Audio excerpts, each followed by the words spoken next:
பொருளடிப்படை வாழ்ந்தவங்களுக்கு உலகத்துள்ள அரசர்கள், அருளடிப்படை வாழ்வதற்கு இறைவன் தான் அரசன். அவரின்றி ஒரு அனுபவமாக செய்யாது வெளியே வருகிறார்.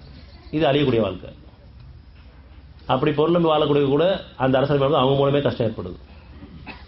எதை நம்பி வாழணும் நமக்கு கஷ்டங்கள் தான், சோதனைகள் தான். அது உடனாமல் திருந்தாமல் இருந்தால் அது வேலையாக மாறுது.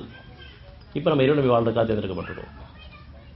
எதுக்காக ஒன்று கூட்டப்பட்டிருக்கோம்? இறைவன் சார்ந்து வாழ்றதுக்காக, எந்த தேவைக்கும் பாதுகாப்புக்கும் அவனை அடிக்கிறதுக்காக, அவனோட வாழ்றதுக்காக, அவன் நினைவுகளில் வாழ்றதுக்காக, அவனுக்கு பொத்தமாக வாழ்றதுக்காக, அவனுடைய பண்புகளில் வாழ்றதுக்காக, அவனுடைய பாதையில் வாழ்றதுக்காக, சமானத்தை விரும்பி வாழ்றதுக்காக தேர்ந்தெடுக்கப்பட்டிருக்கும்.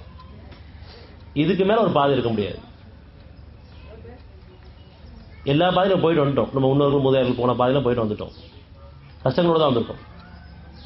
நன்மையில் அடையில கஷ்டத்துக்கு மேலே கஷ்டத்தை அனுபவிச்சுட்டு வந்துருக்கோம். என்னுடைய பாதை தான் நமக்கு சுகம் கிடைச்சிருக்கு. ஆனால் இந்த சுகத்துக்கு நன்றியோட இந்த சுகத்தை அதிகரித்து கேட்காம, இன்னும் அவனுடைய பாதையில் உறுதிப்படுத்தி கேட்காம மாறி மாறி போயிடும். அதன் காரணமாக மாறி மாறி வந்துட்டு இருக்கு. திருப்பி நம்ம உணர்வுகளை வாழணும் விரும்பும்போது, உறுதிப்படுத்தும் பொழுது, அவனை மட்டுமே நம்பும்போது, நம்பிக்கை அவன்கிட்ட கேட்கும்போது, அவனை மேலே சார்ந்து வாழும்போது, சுகத்துக்கு மேலே சுகம். எவ்வளோ பெரிய சூழ்ச்சியாக இருந்தாலும் சரி, அந்த சூழ்ச்சியில் நீக்கப்பட்டுரும்.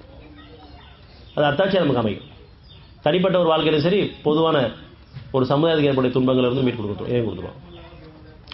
அதனால அவர்கள் அல்லாவின் உதவி நாடினார்கள். பிடிவாதக்கார வம்பன் ஒவ்வொருவனும் அழிவடைந்தான். ஒவ்வொன்றுக்கும் அவனுடைய நாட வேண்டும், அவனோட மெருக்க வேண்டும். இவன் மனசில் பொறுமை வேணும். மறுபடியும் நம்ம சூழ்ச்சி பண்ண அவசியம் கிடையாது. என்னோட அப்படிச்சாச்சு, அமைதியை கேட்டாச்சு, பொறுமையை கேட்டாச்சு, நம்பிக்கை கேட்டாச்சு. இனி அத்தாட்சி நம்ம பார்க்கணும். ஒவ்வொருத்தரும் எப்படி நிகழ்வு என்னென்ன செய்தியாக வந்துச்சு, எப்படி மாறி போயிட்டு இருக்கு.